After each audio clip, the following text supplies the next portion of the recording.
வாழ்க்கையின் வேர்களோ மிக ரகசியமானது. ரகசியம் காண்பதே நம் அவசியமானது. தேடல் உள்ள உயிர்களுக்கே தினமும் பசி இருக்கும். தேடல் என்பது உள்ளவரை வாழ்வில் ருசி இருக்கும். பாடல் போல தேடல் கூட ஒரு சுகமே.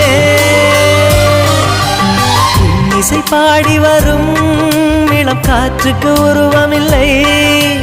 காற்றலை இல்லை என்றால் ஒரு பாட்டொலி கேட்பதில்லை. ஒரு காலம் வருகையில் உள்ளம் கொள்ளை போகுதே. ஆனால் காற்றின் முகவரி கண்கள் அறிவதில்லையே. இந்த வாழ்க்கையே ஒரு தேடல் தான். அதை தேடி தேடி தேடும் மனது தொலைகிறதே.